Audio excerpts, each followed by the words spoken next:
سترګې به تې وباسم که سترګو ته یې چا وکتل پیر صاحب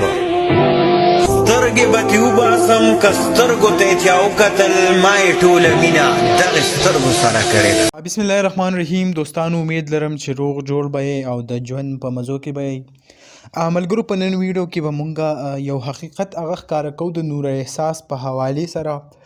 کم که مونږ وګورو په سوشل میډیا هغه که فیسبوک دی که یوټیوب دی او که ټیک ټاک دی په هغې باندې یو څو تصویران هغه وایرل کیږي او د هغې کوم ویډیو چې دی هر څوک هغه اپلوډ کوي که نوي اکاونټ یې جوړې شي په هغې باندې اپلوډ کوي او خپل کوم چینل آی ډي چې دا هغه پې مخکې کوي. نو نن به مونږ په دې باندې خبرې کوو چې آیا په دې کې حقیقت څونه دی واقعي د نور احساس کوم تصویران چې دي هغه وایرل شوي دي دا ویډیو چې کوم په سکرین تاسو ته ښکاري دې علاوه نورې کوم ویډیو چې تاسو کتلي آیا دا ویډیو واقعي د نور احساس دی او که نه. نو په دې باندې به مونږ خبره کوو خو د هغې نه مخکې تاسو ټولو ته یو ریکویسټ کوو که تاسو اوسه پورې زموږ چینل نه وي سبسکرایب کړی نو پلیز دا سبسکرایب کړئ د داسې نورو ویډیوګانو دپاره.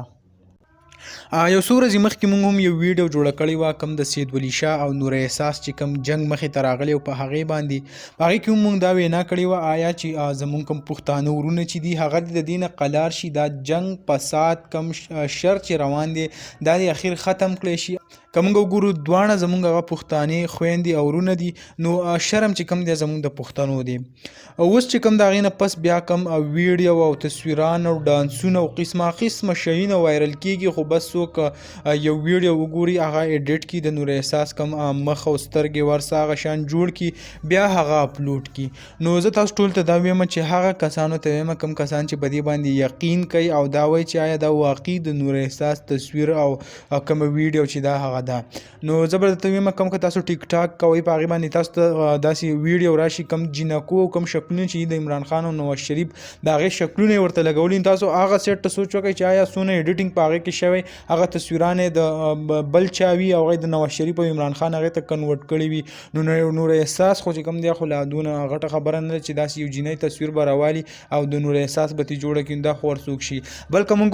وګورو نو نور احساس چې کوم دی په دې باندې هم ریاکشن راغلی نور احساس وایي چې آیا زما نه ویډیو هغه وایرل شوی دا نه تصویر زما وایرل شوی دی دا خلک دی بس لګیا دي داسې خپل چینل یې او کوم ټیک ټاک اکاونټونه هغه مخکې کوي نو دا بکواسي شروع کړی دی د نور احساس چې کومه وینا وه. نو په اخره کې تاسو ټولو ته بیا یو ځل ریکویسټ کوم چې داسې ویډیو تصویران هغه ما اپلوډ کوئ که اپلوډ کوئ نو داسې الزام هغه په چا باندې مه لګوئ چې تاسو پکې ووایئ چې دا نور احساس ده دا پلانکی جینۍ ده او پلانکی ده د هغې څه چې کوم دی څونه درد به ترې هغې ته رسي څونه خفګان به ترې رسي هغې په مخ په پرده باندې راغلی ده. بل هغې دا هم ویلي وو که تاسو نه قلاریږئ نو زه به ښکاره مخ راشم یعنې مونږ هغه دونه مجبورو چې هغه ښکاره مخ راولو نو زمونږ دپاره د شرم خبره ده.